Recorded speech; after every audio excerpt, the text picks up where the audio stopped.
بسم اللہ الرحمن الرحیم۔ السلام علیکم۔ پروگرام الکلام کے ساتھ آپ کا میزبان محمد شعیب رضا حاضر خدمت ہے۔ ناظرین کرام، اس پروگرام کے پہلے حصہ میں ہم قرآن کریم کی کچھ آیات کو سمجھنے کی کوشش کرتے ہیں اور دوسرے حصہ میں اپنے عہد کے نمائندہ سیاسی، سماجی، مذہبی موضوعات پہ پیدا ہونے والے سوالات کے جوابات ایک نئے نقطہ نظر سے جاننے کی کوشش کرتے ہیں۔ حسب سابق ہمارے ساتھ شریک گفتگو ہیں جناب امانت رسول صاحب۔ امانت صاحب، بہت شکریہ آپ کے وقت کا۔ میری معاونت کے لیے موجود ہیں جناب شارق رسول۔ شارق، بہت شکریہ آپ کے وقت کا۔ ناظرین کرام، آپ کی اسکرین پہ ہمارا واٹس ایپ نمبر آ رہا ہوگا، آپ اپنے سوالات اس واٹس ایپ نمبر پر ہمیں بھیج سکتے ہیں، ہم انشاءاللہ آپ کے سوالات کو ضرور ایڈریس کریں گے۔ گزشتہ پروگرام میں ہم گفتگو کر رہے تھے سورۃ القصص، اور سورۃ القصص کی آیت نمبر 70 یا 71 تک ہم نے گفتگو کی تھی۔ میں جناب امانت رسول صاحب سے گزارش کروں گا اپنی گفتگو کا آغاز کیجیے گا۔ بسم اللہ الرحمن الرحیم۔ ناظرین کرام، آیت نمبر 71، اللہ سبحانہ و تعالیٰ اس میں اپنے نبی صلی اللہ علیہ وسلم سے یہ کہتا ہے، قل، آپ کہہ دیجئے، ارائیتم، کہ تمہارا کیا خیال ہے، ان جعل اللہ علیکم اللیل سرمدن، اگر اللہ تم پر رات ہمیشہ کے لیے کر دے، الی یوم القیامت، قیامت تک، من الہ غیر اللہ یاتیکم بدیاء، تو اللہ کے سوا کون معبود ہے جو تمہارے لیے روشنی لے آئے، افلا تسمعون، کیا تم لوگ سنتے نہیں ہو؟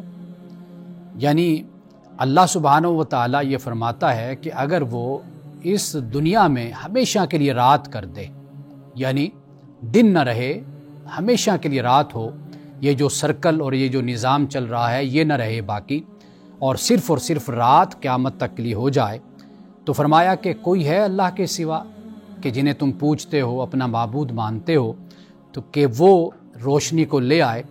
تو فرمایا افلا تسمعون، کیا تم سنتے نہیں ہو؟ یہاں پر سننے کا اس لیے فرمایا کیونکہ رات کو سنا جاتا ہے، آواز آتی ہے انسان، اور ماحول میں ایک خاموشی اور ایک سکوت ہوتا ہے کہ جس کی وجہ سے انسان سماعت کرتا ہے۔ اس کے بعد فرمایا قل ارائیتم، اے نبی آپ کہہ دیجئے، تمہارا کیا خیال ہے، ان جعل اللہ علیکم النہار سرمدن الی یوم القیامت، کہ اگر اللہ سبحانہ و تعالی قیامت تک ہمیشہ کے لیے دن کر دے، یعنی رات نہ ہو، تو فرمایا من الہ غیر اللہ یاتیکم بلیل، تو اللہ کے سوا کون معبود ہے کہ جو رات کو لے آئے، تسکنون فیہ، کہ تم اس میں سکون کرتے ہو، آرام کرتے ہو، افلا تبصرون، کیا تم لوگ دیکھتے نہیں ہو؟ اب اس کے بعد فرمایا وَمِن رحمتہ، اللہ کی رحمت میں سے یہ ایک رحمت ہے کہ جعل لکم اللیل والنہار، کہ اس نے تمہارے لیے رات اور دن کو بنایا، لتسکنوا فیہ، کہ تاکہ تم اس میں سکون کرو، رات میں سکون اور دن میں معاش۔ قرآن مجید نے اس بات کو کئی اور مقامات پر بھی بیان کیا کہ جہاں پر فرمایا کہ ہم نے دن کو معاش کے لیے بنایا اور رات کو ہم نے آرام اور سکون کے لیے ہم نے بنایا ہے، وَلِتَبْتَغُوا مِن فَضْلِهِ، اور یہ جو دن ہے یہ اس لیے تاکہ تم اللہ کا جو فضل ہے یعنی رزق اس کو تم تلاش کرو، وَلَعَلَّكُمْ تَشْكُرُونَ، اور تاکہ تم شکر گزار بندے بن جاؤ۔ اب یہاں پہ اللہ سبحانہ و تعالیٰ نے رات اور دن کی بات کر کے یہ بتا دیا کہ اس کائنات کا سارا نظام چلانے والا وہ اللہ ہے، اللہ کے سوا کوئی اور نہیں ہے کہ جو اس کائنات کے نظام کو چلائے۔ اور پھر اس کے بعد یہ فرمایا کہ وَيَوْمَ يُنَادِيهِمْ، دنیا کے بعد ان تمام دلائل اور ان تمام آیات، نشانیاں، آیات بینات کہ جن کا مشاہدہ انسان اپنی آنکھوں سے کرتا ہے اور اپنی عقل سے کام لیتا ہے اور سوچتا ہے، تو اسی انسان کی عقل کو اور اس کے مشاہدہ اور تجربے کو اللہ سبحانہ و تعالیٰ یہاں پر خطاب کر رہا ہے۔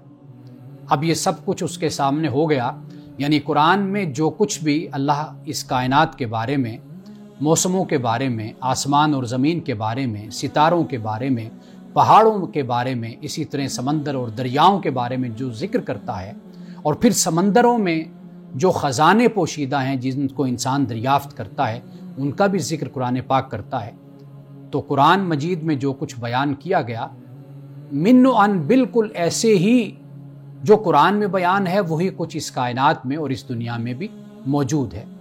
اب جب انسان کی عقل اور اس کی فطرت کو دعوت دے دی، اب اللہ پاک یہ فرماتا ہے کہ وَيَوْمَ يُنَادِيهِمْ، اور پھر وہ قیامت کا دن ہوگا کہ جب اللہ سبحانہ و تعالیٰ ان کو آواز دے گا، ان کو پکارے گا اور فرمائے گا فیقول أَيْنَ شُرَكَائِيَ الَّذِينَ كُنتُمْ تَزْعُمُونَ کہ میرے شریک کہاں ہیں جن کا تم گمان کرتے تھے۔ یعنی ہم پیچھے یہ پڑھ کر آئے کہ جب اللہ سبحانہ و تعالیٰ یہ فرمائے گا کہ میرے شرکا، یہاں پر فرمایا میرے، وہاں پر فرمایا تمہارے شرکا، یعنی جن کو تم نے میرا شریک ٹھہرایا وہ کہاں ہے۔ اب خدا کے کہنے پر وہ قیامت کے دن آواز تو دیں گے اپنے شرکا کو جن کو انہوں نے معبود بنایا، اپنا سب کچھ مان لیا تھا، ان کو آواز تو دیں گے، لیکن قرآن پاک یہ بیان کرتا ہے کہ وہ ان کی آواز کا جواب نہیں دیں گے، یعنی ان کی پکار پر وہ ان کو جواب نہیں دیں گے۔ بنی اسرائیل میں اس بات کو بیان کیا کہ اس دنیا میں جن کو لوگ اپنا معبود مان لیتے ہیں، اپنا سب کچھ مان لیتے ہیں، لیکن جب کسی تکلیف میں، کسی مصیبت میں اور کسی علم میں آتے ہیں تو پھر اس وقت پکارتے ہیں انہی کو، لیکن ان میں سے کوئی بھی جواب نہیں دیتا، موجود ہی نہیں ہوتا۔ اور اس وقت بھی اگر انسان کی کوئی مدد کرتا ہے تو وہ خدا کی ذات ہے۔ اب یہاں پر دیکھیے فرمایا کہ اللہ پاک پھر فرمائے گا کہ کہاں ہیں میرے شرکا۔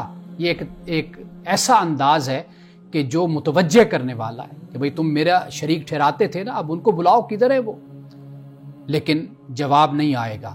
فرمایا وَنَزَعْنَا مِن كُلِّ أُمَّةٍ شَهِيدٍ، ہم ہر امت میں سے ایک گواہ نکال کر لائیں گے، ان کو کھڑا کریں گے۔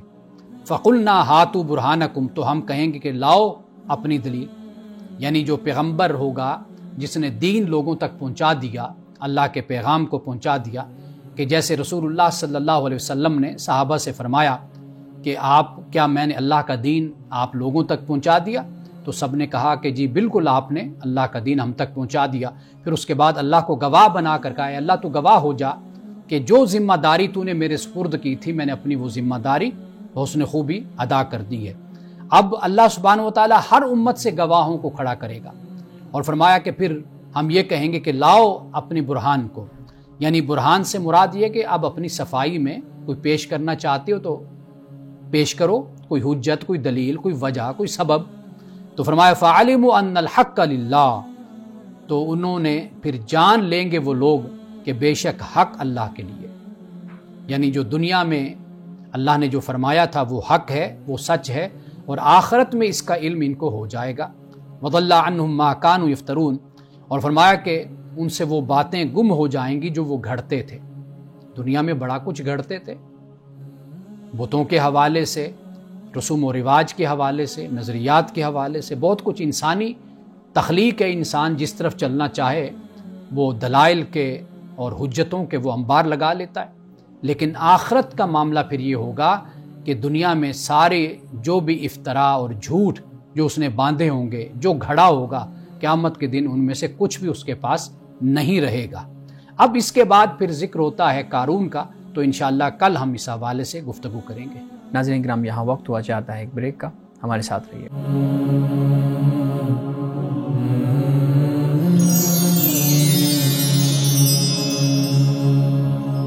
ویلکم بیک ناظرین، نمانا صاحب بہت شکریہ۔ آج کی جو آیات تھیں ان میں نیند کا ذکر ہوا، رات کو سکون بنانے کا ذکر ہوا، دن کو معاش کے لیے بنانے کا ذکر ہوا۔ تو اس سے ریلیٹڈ ایک تو ہمارے ہاں جو رویہ ہے وہ بدلتا جا رہا ہے، اور اس پہ بہت زیادہ چیزیں پھر سوالات پیدا بھی ہو رہے ہیں۔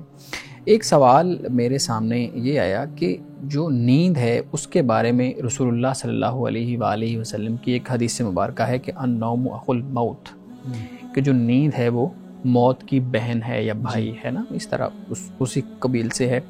تو میں یہ پوچھنا چاہوں گا کہ یہ جو اس کو موت کی قبیل سے کہنا ہے، یہ اس کا کیا مطلب ہے؟ اس کا مطلب یہ ہے کہ انسان جب سوتا ہے تو اس کا شعور، یعنی آپ اس کو شعور کہہ لیجئے یا نفس آپ اس کو کہہ لیجئے، یہ جو شعور یا نفس کا لفظ قرآن پاک نے استعمال کیا، یہ در حقیقت انسان چیزوں میں جو تفریق کرتا ہے، فرق کرتا ہے، وہ اسی بنیاد پر کرتا ہے۔ ٹھیک، یعنی یہ جو انسان کا احساس ہے یا انسان کی یہ جو صلاحیت ہے، یہ سلب کر لی جاتی ہے، لے لی جاتی ہے۔ یعنی اب ہم بیٹھے ہوئے ہیں، جاگ رہے ہیں، تو ہمیں پتہ ہے کہ ہمارے سامنے کیا کیا چیزیں موجود ہیں، ہم ان کو نام سے بھی جانتے ہیں اور ان کا فرق بھی اپنی نظروں سے ہم کرتے ہیں دیکھ کر۔ اور اسی طریقے سے ہمارے ذہن میں بھی ان کا فرق موجود ہے، ان کی تمیز موجود ہے، شعوری طور پہ ہر چیز کو ہم سمجھتے ہیں۔ نیند میں جب ہم جاتے ہیں تو یہ شعور ہمارا چھن جاتا ہے، بالکل صحیح ہے۔ یہ جو فرق کرنے کی اور تمیز کرنے کی جو صلاحیت ہے یہ ہمارے اندر نہیں رہتی۔ قرآن پاک نے اسی کو کہا کہ اللہ یتوفی الانفس حین موتہا، یعنی دو صورتیں ہیں۔ ایک صورت یہ ہوتی ہے کہ انسان پر جب نیند غالب ہوتی ہے، انسان سوتا ہے، تو اسی نیند کی حالت میں کبھی ایسا ہوتا ہے کہ اللہ سبحانہ وتعالیٰ یعنی انسان کی روح کو لے جاتا ہے، یعنی یہاں پر جو نفس کو لے جانا مراد ہے وہ یہی ہے کہ انسان کی جو شعور ہے، بیداری اور انسان کی جو یہ تمیز کرنے کی جو ایک صلاحیت ہے یہ ختم ہو جاتی ہے۔ اب پھر دو صورتیں ہو جاتی ہیں، یا پھر یہ کہ سوئے ہوئے انسان کی اس تمیز کو، اس نفس کو اللہ واپس لوٹا دیتا ہے، اس صلاحیت کو، یا پھر یہ ہوتا ہے کہ کبھی ایسا بھی لوگوں کے ساتھ ہوتا ہے کہ اللہ سبحانہ وتعالیٰ اس کو پھر واپس نہیں لوٹاتا، تو وہ موت ہو جاتی ہے۔ آپ نے جو حدیث کا حوالہ دیا، اسی طرح عربی زبان میں یہ بھی ایک جملہ یہ بولا جاتا ہے کہ اردو میں ہم جس کا ترجمہ یہ کرتے ہیں کہ نیند جو ہے یہ چھوٹی موت ہے اور جو موت ہے وہ بڑی نیند ہے۔ یہ اس طریقے سے ان دونوں کے فرق کو بیان کیا جاتا ہے۔ ٹھیک ہے، لیکن ہمارے صاحب یہاں سے ایک سوال یہ بھی پیدا ہوتا ہے نا کہ جو آپ کہہ رہے ہیں کہ شعور کو لے لیا جاتا ہے، یا قرآن کی آپ نے مثال دی کہ وہ نفس جو ہے نا وہ چلا جاتا ہے، تو اب جب ہم دیکھتے ہیں ہمارے ہاں یہ بھی ایک روایت بیان کی جاتی ہے کہ جب انسان سویا ہوتا ہے تو اس کی روح فرشتے لے جاتے ہیں یا اس کی روح چلی جاتی ہے اور پھر وہ بھٹکتی رہتی ہے اور پھر وہ مختلف جگہ پہ جاتی ہے، تو اس کا جو خواب کی جو حالت ہوتی ہے نا وہ یہی ہوتی ہے کہ اس کی روح اگر کسی اہل علم کے اس میں گئی ہے تو اس کو خواب میں اہل علم والا وہ پورا سینیریو نظر آئے گا، اگر کہیں پہ قبرستان میں ہے کہیں پہ، تو اس طریقے سے وہ ڈر اور خوف کے ذریعے انسان اٹھ جاتا ہے۔ تو اس کا کیا مطلب ہے پھر کہ روح گھومتی رہتی ہے؟ دیکھیے جو خواب ہے نا، یہ اس کو خواب اسی لیے کہا جاتا ہے، یہ حقیقت نہیں ہوتا۔ انسان میں جو یہ روح کا معاملہ ہے، یعنی انسان جب سوتا ہے تو اس کے جو دن کے معاملات ہوتے ہیں وہ اس کے خواب کا حصہ بنتے ہیں۔ اچھا، یعنی وہی جو کچھ اس کے ذہن میں بیداری میں دیکھا، جاگنے میں دیکھا، وہ سب کچھ اس کے پاس وہ چیز موجود ہوتی ہے۔ وہ پھر یوں سمجھ لیجئے کہ باہر کی آنکھ بند ہوئی تو اندر کی آنکھ وہ کھل جاتی ہے، لیکن اس میں جو کچھ بھی دکھایا جاتا ہے وہ عالم وجود کی طرح نہیں ہے، یعنی اس طرح نہیں ہے کہ جس طرح یہ ایک دنیا ہم جاگتے ہوئے دیکھ رہے ہیں، اس طرح اس آنکھ سے ہم اس آنکھ سے جو دیکھ رہے ہیں، تو اس طرح وہ دنیا اس طرح نہیں ہے کہ اس کا کوئی وجود ہو۔ اس لیے انسان جب نیند میں ہوتا ہے، خواب دیکھتا ہے، تو جب بیدار ہوتا ہے تو وہ دنیا بالکل پھر غائب ہو جاتی ہے، وہ گم ہو جاتی ہے، اس کا کوئی وجود ہی نہیں ہوتا۔ بالکل صحیح۔ تو یہ وہ خیال ہے انسان کا کہ جو انسان جاگتے ہوئے جو سوچتا ہے، جو دیکھتا ہے، جس میں سے گزرتا ہے، وہی چیز پھر اس کو نیند کی حالت میں سامنے جاتی ہے۔ بالکل ٹھیک۔ اچھا مان صاحب، ایک اور چیز بھی ہے نا کہ اللہ رب العزت نے رات کو سکون بنایا ہے اور قرآن اس چیز پہ بات کرتا ہے۔ اگر کوئی رات کو بغیر کسی وجہ کے سوتا نہیں ہے، کوئی وجہ نہیں ہے، کوئی بیماری نہیں ہے، کوئی کام نہیں ہے، جیسے آج کل ہمارے ہاں پوری انڈسٹری ہے جو رات کو چلتی ہے، تو کام نہیں ہے، کوئی بغیر وجہ کے سوتا ہے، کیا وہ خدا کی نافرمانی کر رہا ہے، کفران نعمت کر رہا ہے، خدا کی نعمت سے انکار کر رہا ہے؟ یہ کیا ہے؟ قرآن مجید میں کہیں پر بھی یہ حکم نہیں ہے کہ بھی رات کو آپ نے ہر صورت میں سونا ہے۔ اچھا، لیکن فطرت کے ساتھ جو آپ کی موافقت ہے نا، آپ کی مطابقت اور آپ کی مناسبت فطرت کے ساتھ، یہ آپ کو صحت مند رکھتی ہے، آپ کو تکالیف سے بچاتی ہے، بیماریوں سے آپ کو بچاتی ہے۔ آپ فطرت سے مقابلہ نہیں کر سکتے، یعنی جو ایک کائنات کا نظام اللہ تعالیٰ نے بنا دیا، اس نظام سے اگر آپ بغاوت کرتے ہیں تو گویا کہ آپ اپنا نقصان کرتے ہیں۔ وہ صحت کا ہے، وہ جان کا ہے، اور وہ آپ کے وہ دماغ ذہن کا ہے، وہ آپ پھر اپنے آپ کو اس کے لیے تیار رکھیں۔ لیکن اللہ سبحانہ و تعالیٰ نے اس طرح کوئی حکم ہمیں نہیں دیا ہوا کہ ہر صورت میں ہم نے رات کو سونا ہے اور دن کو جاگنا ہے، لیکن یہ جو قدرت نے ایک نظام بنا دیا کہ دن کو آپ دیکھتے ہیں کہ روشنی ہوتی ہے ہر طرف، دنیا میں آپ بزنس دیکھیے وہ صبح شروع ہو جاتا ہے، جیسے سورج طلوع ہوا اس کے کچھ گھنٹوں بعد اپنا کاروبار شروع ہو گیا، وہ شام تک پھر جاری رہا، مغرب سے پہلے تک وہ کلوز ہو گیا۔ یہ ہے فطرت کے مطابق انسان کی زندگی، انسان کے معمولات۔ اگر اس کے خلاف انسان چلے گا تو پھر اس کے جو اثرات ہوتے ہیں، سائیڈ ایفیکٹس ہوتے ہیں، کانسیکوینسز ہوتے ہیں، وہ پھر آپ کو نظر بھی آتے ہیں اور لوگ اس کو ڈسکس بھی کرتے ہیں۔ بعض اوقات فطرت کے خلاف چلنا پڑتا ہے۔ انڈسٹری ہے پوری، کمپیوٹر سائنس کی انڈسٹری ہے جہاں پہ نوجوان بیٹھ کے کام کر رہے ہیں، خواتین مرد بیٹھ کے کام کر رہے ہیں کمپیوٹر پہ، جہاں پہ رات ہے کسی دوسرے ملک میں جہاں وہ کام کر رہے ہیں آن لائن، وہاں پہ دن ہے۔ تو اب یہاں پہ تو وہ جان بوجھ کے آپ دیکھیے انسان کچھ بھی کر لے نا، لیکن جو نقصانات ہیں انسان کے وہ اسی طرح اپنی جگہ پر قائم رہتے ہیں، اور اس کے اثرات انسانی صحت پر، انسانی مزاج پر، وہ اپنی جگہ پر نظر آتے ہیں۔ آپ اپنی مجبوری سے جو کرنا چاہیں وہ آپ کریں، حالات کے مطابق اور ماحول کے مطابق، وہ آپ اسی طریقے سے ہی کریں گے، لیکن اس سے جو مسائل پیدا ہوتے ہیں تو ذہنی طور پر اس کے لیے بھی تیار ہونا چاہیے۔ بہت سے یعنی آپ جسے کہہ لیجئے کہ بیماریاں، امراض، مشکلات، یہ جو نفسیاتی مسائل، اس طرح کا بہت کچھ ہماری زندگیوں میں اور ہم دیکھ رہے ہیں جو نظر آتا ہے، جو کبھی ہم نے سنا نہیں تھا، دیکھا نہیں تھا۔ یہ وہی جو لائف سٹائل ہے در حقیقت اسی کا یہ سارا خمیازہ ہے۔ بالکل صحیح ہے۔ ناظرین کرام، باقیہ سوالات لیتے ہیں ایک بریک کے بعد، ہمارے ساتھ رہیے۔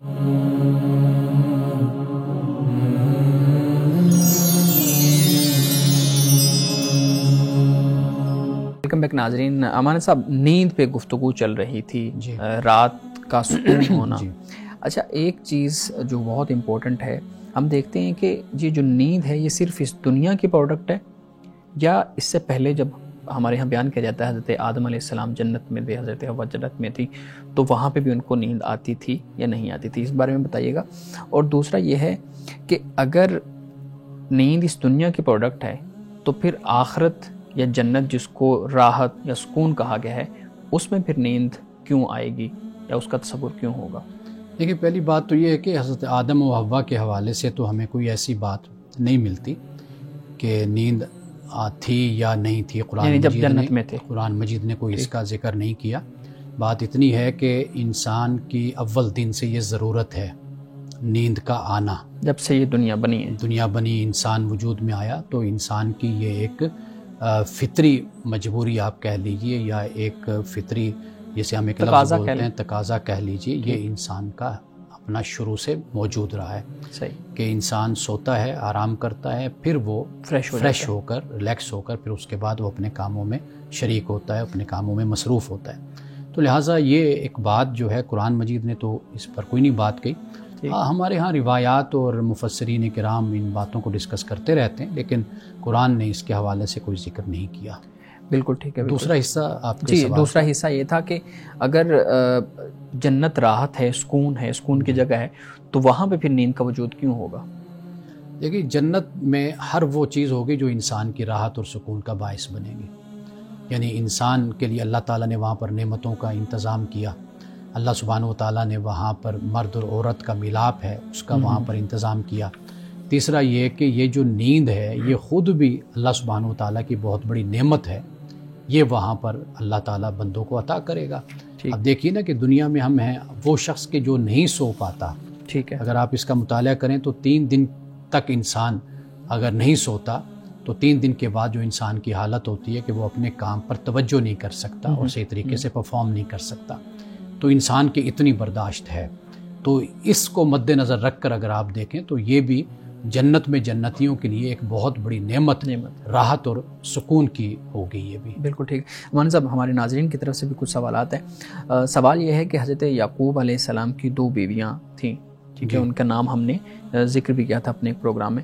پوچھتے ہیں جی ان کا آپس میں تعلق کیا تھا ان دونوں کا؟ دیکھیے، شاید وہ جو سائل ہے، سوال کرنے والا، وہ اس ضمن میں یہ بات پوچھنا چاہتا ہوگا کہ بھئی وہ ان کا آپس میں کیا رشتہ اور تعلق تھا۔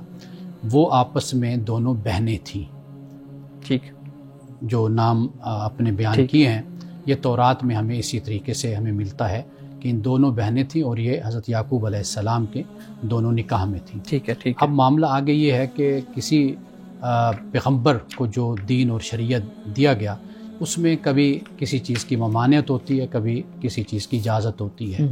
تو جو حضرت یعقوب علیہ السلام کی شریعت ہے، جو اللہ نے آپ کو اس حوالے سے ہدایت عطا فرمائی، تو اس میں اس چیز کا بیان نہیں تھا، تو اس وقت 2 بہنوں سے شادی کی جا سکتی تھی۔ بالکل ٹھیک ہے مولانا صاحب، ایک سوال اور میں آپ کے سامنے رکھوں گا جو ہمارے ناظرین کی طرف سے ہے، ہمارے سننے والوں دیکھنے والوں کی طرف سے ہے۔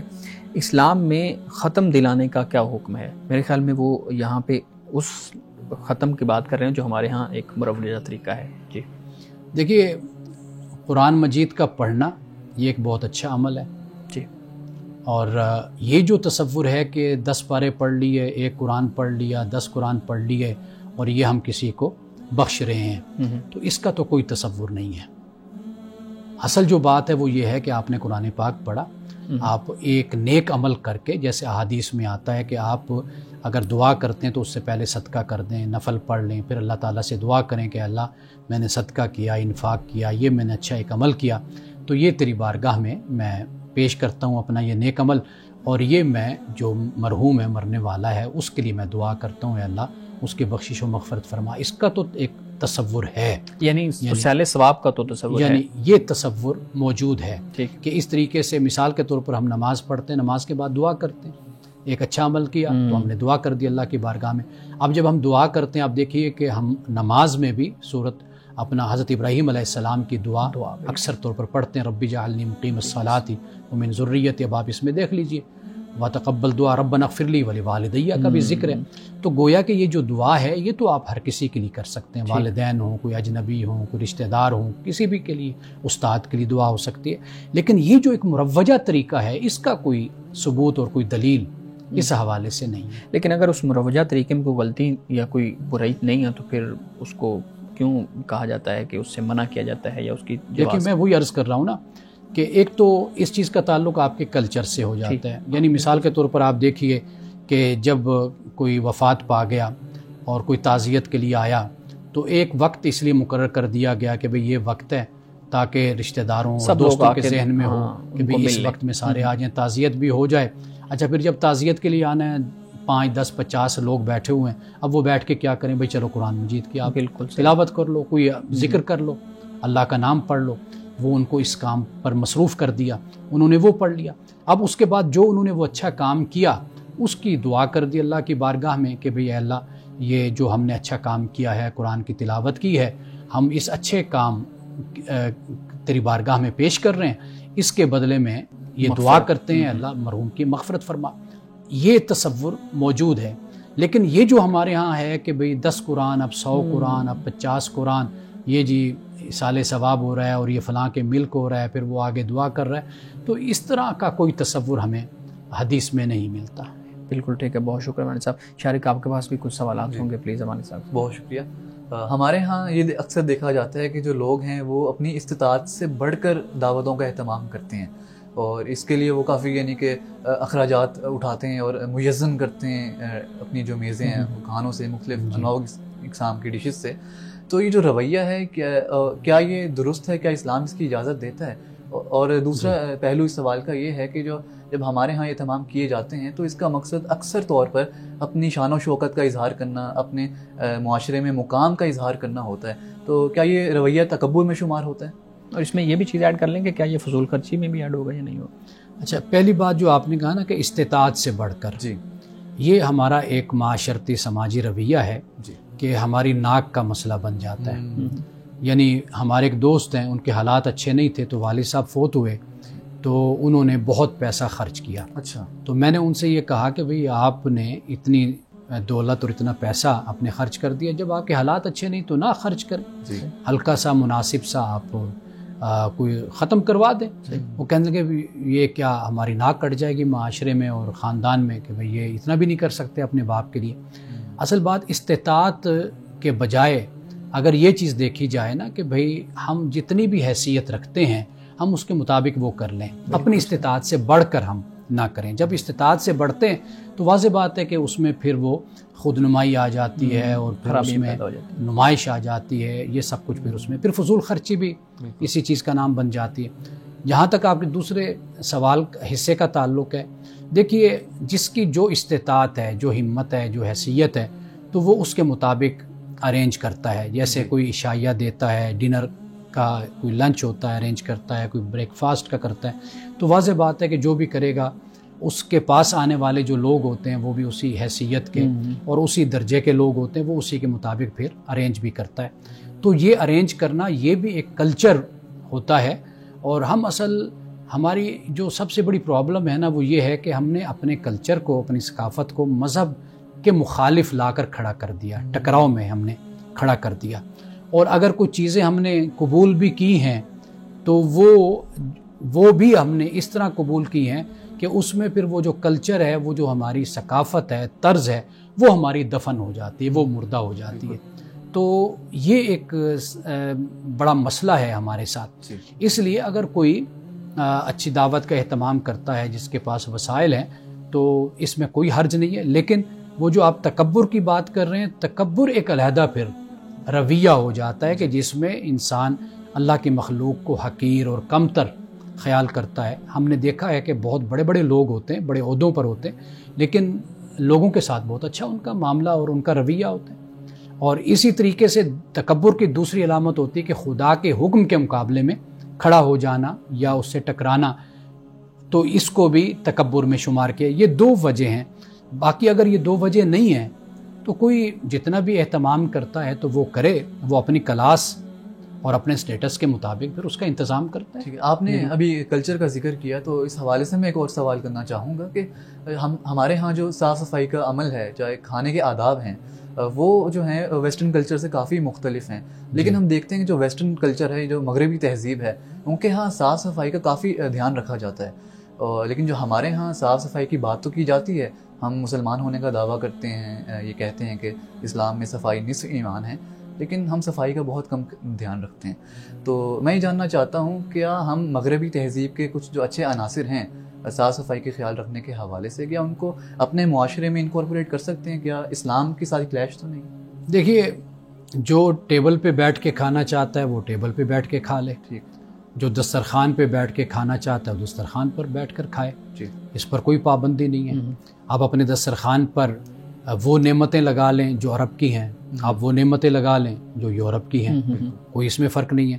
بس فرق یہ ہے کہ حلال اور حرام کی تمیز ہونی چاہیے، کہ جو ہمیں بتایا گیا بحیثیت مسلمان کہ یہ چیزیں حرام ہیں، یہ آپ نہ کھائیں نہ پئیں، اس کی بس پابندی ہونی چاہیے. باقی جو بھی اللہ کی دی ہوئی نعمتیں ہیں، آپ بیٹھ کر زمین پر کھاتے ہیں، دسترخوان پہ کھائیں، آپ میز پر کھائیں، کوئی اس پر پابندی نہیں ہے. ناظرین کرام، یہاں وقت ہوا چاہتا ہے ایک بریک کا، ہمارے ساتھ رہیے.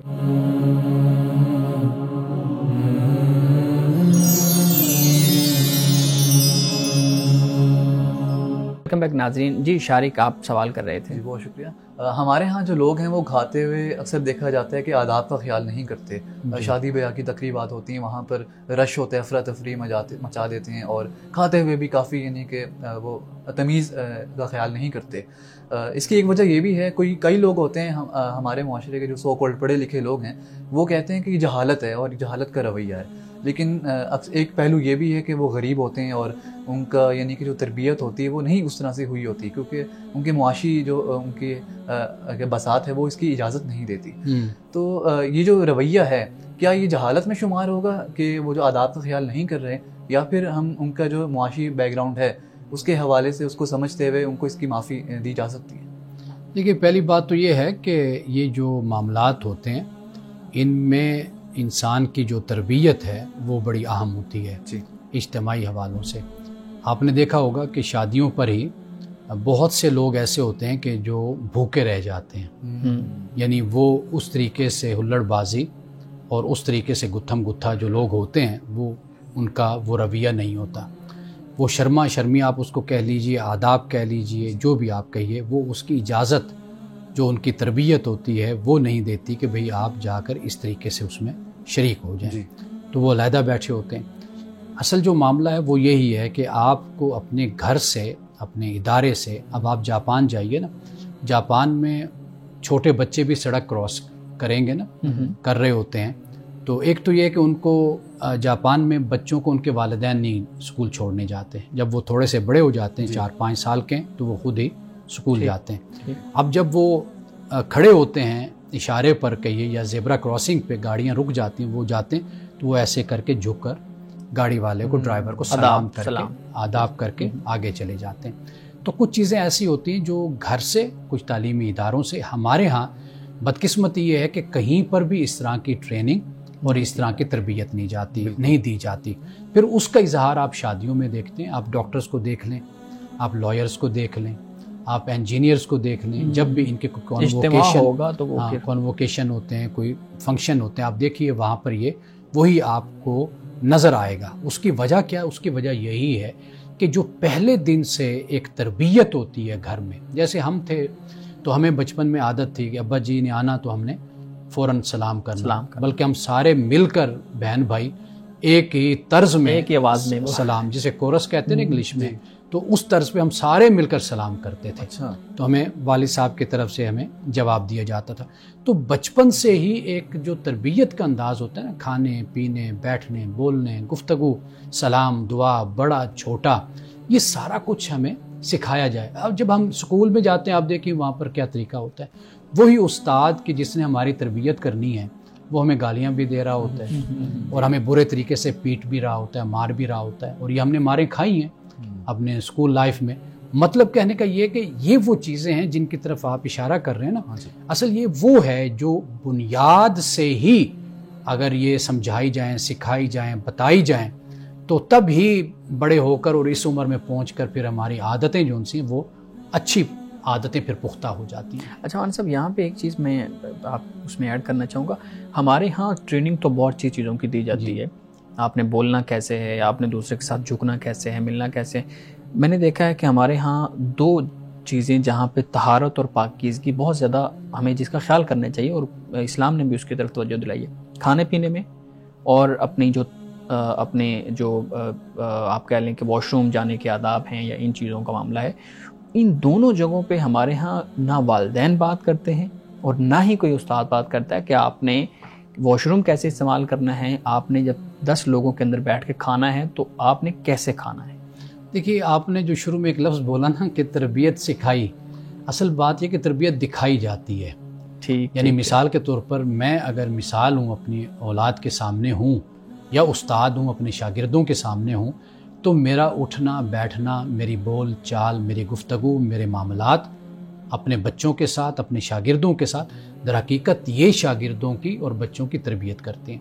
جب آپ کسی استاد کو دیکھتے ہیں نا کہ وہ بہت اچھا مربی ہے، آپ یقین کیجئے کہ اس کے استاد بہت اچھے ہوں گے کہ اس نے ان کی تربیت یہ کی ہے. یہ بڑی بنیادی چیز ہے. اصل میں ہم سکھانے پر بڑا ٹائم لگاتے ہیں. یعنی سکھانے سے مراد یہ کہ رٹے لگواؤ، یاد کرواؤ، اور جب ہم کرسی پر بیٹھیں گے واز کی تو بہت اچھا واز ہم کر دیں گے. لیکن جب ہم اس کرسی سے ممبر سے نیچے اتریں گے، پھر وہ ایک ڈائیکاٹومی جس کو کہتے ہیں، ایک کنٹراسٹ اور ایک ٹکراؤ جو ہے وہ پھر دونوں چیزوں میں نظر آنا شروع ہو جاتا ہے. تو میرا خیال ہے کہ یہ سب سے بڑا مسئلہ ہمارے ہاں بنتا ہے. بس واش روم ہے. اب واش روم جو ان سے ہیں، میں اگر ہوں واش روم میں تو میری ذمہ داری بنتی ہے نا. لیکن میں اپنے بچے پر سختی کروں یا ادارے کے ملازم پر سختی کروں، بھائی واش روم آپ نہیں صاف رکھتے، بھائی میں ہوں نا، تو یعنی کہ میں جب گیا ہوں تو میں نے کیوں نہیں اس کو بہتر حالت میں چھوڑا ہے جیسے وہ مجھے ملا تھا.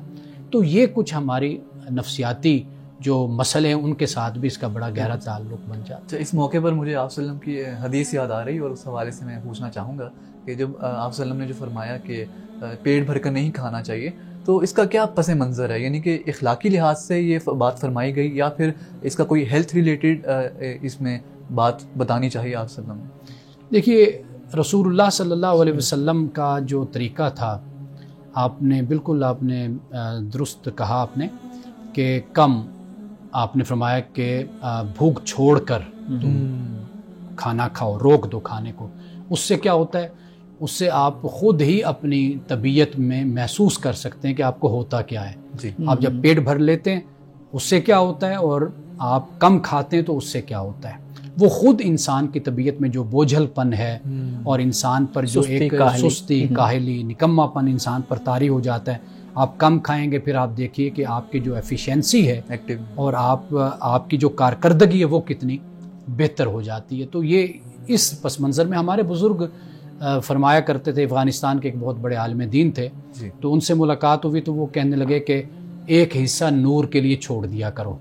یعنی جب آپ کھانا کھاتے ہیں تو اپنے پیٹ میں یا اپنے معدہ میں اسٹامک میں وہ کہتے ہیں ایک حصہ نور کا ہوتا ہے، یعنی علم کا۔ ٹھیک، جب انسان زیادہ کھائے گا تو وہ پڑا رہے گا، کیا اس نے سیکھنا، کیا پڑھنا، کیا مطالعہ، کیا علم۔ بالکل۔ تو لہٰذا کہا کہ بھی کچھ حصہ چھوڑ دیا کرو تاکہ وہاں پر علم اور نور اپنی جگہ بنائے۔ بالکل ٹھیک ہے مولانا صاحب، آج کی حدیث مبارکہ وقت پہنچا ہے۔ آج کی حدیث ہے، رسول اللہ صلی اللہ علیہ وسلم نے فرمایا، حضرت ابو درداء سے یہ روایت ہے کہ جو شخص اپنے مسلمان بھائی کی عزت کی حفاظت کرتا ہے تو اللہ تعالیٰ پر حق ہے کہ اس سے قیامت کے دن جہنم کی آگ کو دور کر دے۔ اب اپنے بھائی کی عزت کی حفاظت سے مراد کیا ہے؟ اس سے یہی مراد ہے کہ اپنے بھائی کو بے عزت نہ کرنا، اس کی عزت کا خیال کرنا، جب اس کا ذکر کرنا، تذکرہ کرنا تو اچھے الفاظ میں کرنا۔ اگر کسی کو دیکھے کہ وہ برے انداز میں بات کرتا ہے اس شخص کے بارے میں جو موجود بھی نہیں ہے، اس کو سمجھائے کہ بھئی آپ اس کے بارے میں ایسی بات نہ کریں، یا اس پر کوئی حملہ ہوتا ہے اس کی عزت پر، اس کی ذات پر، اس کا دفاع کرے، اس کی حفاظت کرے، خاموش ہو کے نہ بیٹھے۔ تو رسول اللہ صلی اللہ علیہ وسلم نے اس کا جو اجر بیان کیا وہ یہ اجر ہے کہ کل قیامت کے دن اللہ سبحانہ و تعالیٰ ایسے شخص کو پھر آگ سے دور کر دے گا، یعنی آگ سے اللہ اس کی حفاظت کرے گا۔ کیوں؟ اس لیے کہ دنیا میں اس نے اپنے بھائی کی عزت کی حفاظت کی تھی۔ ناظرین کرام، اس دعا کے ساتھ اپنے پروگرام کا اختتام کریں گے۔ اللہ رب العزت حسن کلام اور تاثیر کلام عطا فرمائے، ہماری زبان کے گروں کو کھول دے اور سننے والوں تک خیر کا پیغام پہنچے۔ اجازت دیجیے، خدا حافظ۔